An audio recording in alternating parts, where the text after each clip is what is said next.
Halo, assalamualaikum warahmatullahi wabarakatuh. Jumpa lagi sama kita, teknisi AC keliling. Ini bersama Karunia Servis. Jangan tanyakan lagi namanya Karunia Servis, pasti ada maknanya. Untuk membuat nama ini Karunia Servis pasti dalam jangka waktu yang panjang. Ada cerita-ceritanya di situ ya. Dan pasti ketemu itu harus dengan pilihan yang sangat signifikan. Ya, kita berjumpa lagi. Ini ada perbaikan AC bocor indoor, AC Changhong. Keluhan dari pelanggan, dia selalu setiap nyervis selalu nambah freon, selalu habis bau di indoor. Dan ini kita bawa ke gudang kita ya. Ini ke gudang. Jangan ditanya kalau namanya, kita pasti sesuai dengan SOP, sesuai dengan apa yang kerusakan itu. Kita tidak mau bermain-main itu, karena jika kita bermain-main pastinya tidak berkah untuk kita semua. Untuk saya, bukan untuk kita semua, untuk keluarga saya. Terima kasih sudah percaya sama saya. Ini udah mulai, ini kita buka ya. Ada Changhong setengah PK ya guys ya. Ini keluarnya selalu bocor gitu terus. Ini sebenarnya bukan hanya satu guys, sekali datang kita ada beberapa. Ini Changhong sama, ini keluarnya sama, ini juga sama keluarnya, ini LG juga sama keluarnya. Keluarnya selalu nambah freon waktu servis. Jadi kita udah kita buka dulu. Untuk pembukaan saya potong aja ya, nanti biar lebih cepatnya, nanti untuk permasalahannya aja. Dan tak lupa, ini udah kita buka semuanya. Ini PCB udah kita bukain semua, yang ada ini udah kita keluarkan. Dan ini biasanya permasalahannya ada di cuping-cuping ini guys. Nggak tahu di sini ya, di sini atau di sini. Kita kan nggak tahu ini. Ini harus kita lakukan pengecekan. Ini kita lepas dulu. Ini kita lepas, kita buka babotnya, kita lepas angkat. Ini harus angkat.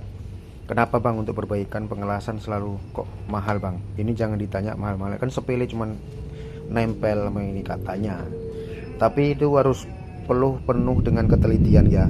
Bapak Ibu harap dimaklumi ini, karena kerjaan ini sangat rumit. Ini harus dilepas, harus dibongkar semua untuk balik-balikan lagi, itu yang sangat rumit. Itulah yang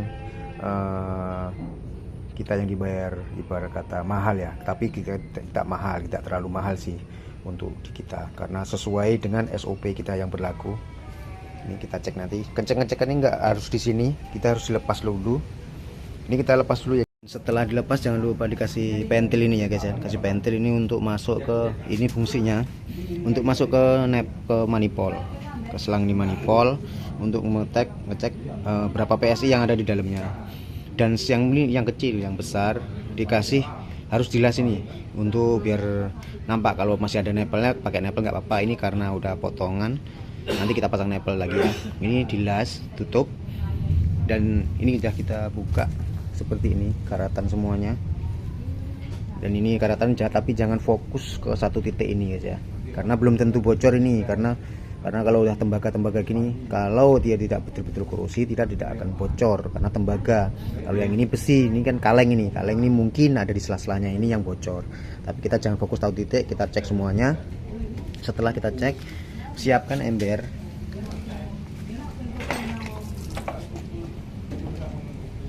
Siapkan air di dalam ember.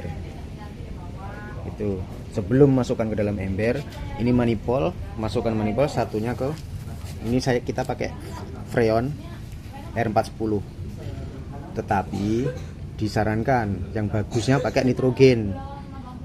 Dan ini peringatan untuk semuanya, jangan sampai pakai oksigen, CO2 ya, O2 kok, CO2. Jangan pakai itu, karena apa? Kebanyak kejadian. Kenapa bang? Biasanya pengecekan itu kok katanya bisa meledak, karena oksigen bercampur dengan oli itu akan mengakibatkan kompresi yang sangat luar biasa.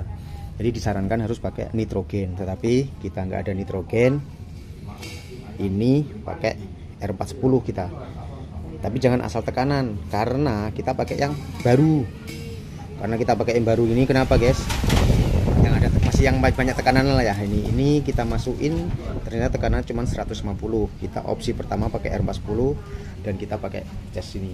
Coba kita tes ya, kita tes dulu gitu. Coba tes, kita masukin. Setelah kita isi, kita masukkan dulu ya. Ini coba tes masukin dari sebelah sisi, kita Kita masukin, maaf goyang-goyang guys kamera. Kita masukin, kita tes apakah ada kebocoran atau tidak. Nah gitu. Nah bang, nanti ada yang komen lagi. Ada yang kemarin di video kemarin ada yang komen, bang ngetes gitu aja kan cuma nempel aja, cuma pencariannya cuma ini, itu kan mudah, kenapa mahal kali bang? Bukan mahal, tetapi sebenarnya nggak mahal. Daripada ganti baru lebih baik, ini kan tidak terlalu mahal gitu. Jadi ini kita cek. Oh ternyata nggak ada guys ya. Kita coba, kita balik. Ini langsung ya live tanpa dipotong-potong.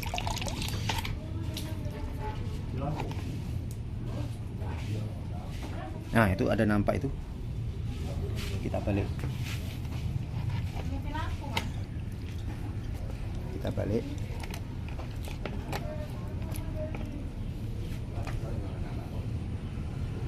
Oh itu ada guys. Nampak guys, nampak. Ah itu ternyata bolo, itu bocornya itu, nampak kan? Nah ternyata bocornya di situ.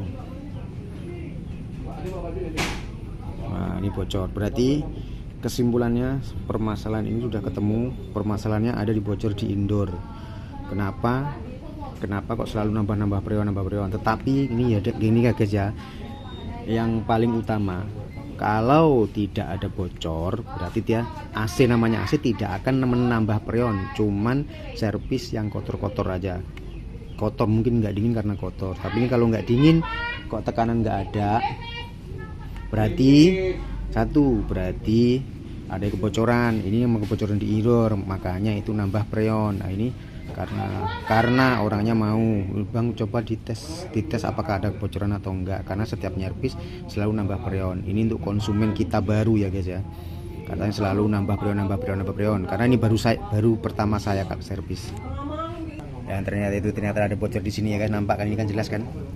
Kita tandai, nanti kita las ya. Kita las dulu. Untuk ngelasnya kita tunjukin atau enggak, ya udah kita untuk ngelasnya kita tunjukin sekali ini guys ya.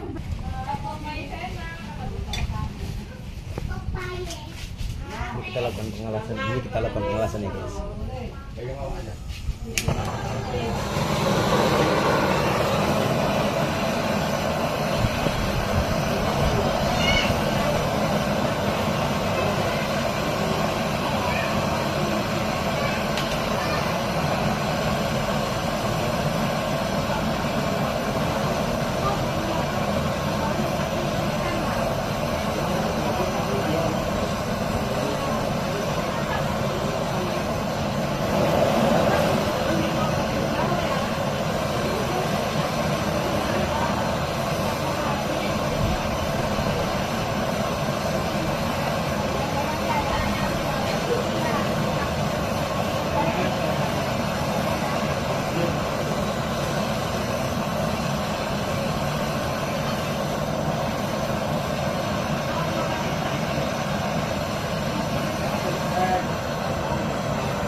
Mandi kayak ini, wangi nggak coba?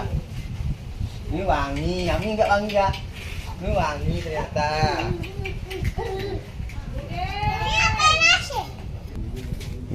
Ini kita ada las juga yang pakai oksigen ya guys, tapi kita pakai Hycook aja karena pengelasannya cuman sedikit. Kita pakai nitrogen aja ya. Terima kasih, nanti kita lanjut lagi untuk pemasangan ya. Dan setelah kita las, kita cek lagi ya guys ya.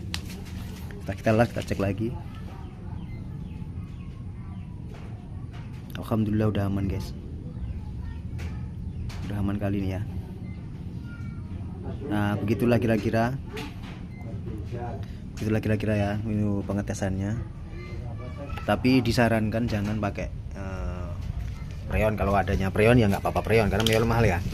Lebih bagus pakai nitrogen karena nitrogen bisa tekanan bisa sampai 200 300 guys. Ya lebih enak pun pengetesannya. Ya disarankan pakai nitrogen, tapi karena kita adanya ini karena nitrogen kita ada di gudang satunya guys.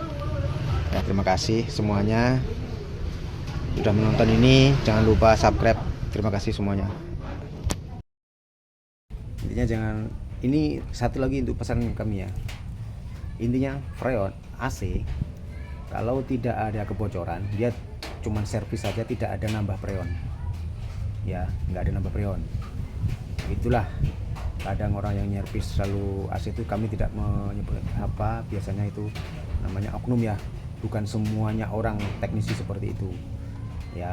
Jadi ini kita kerjain semuanya sesuai SOP.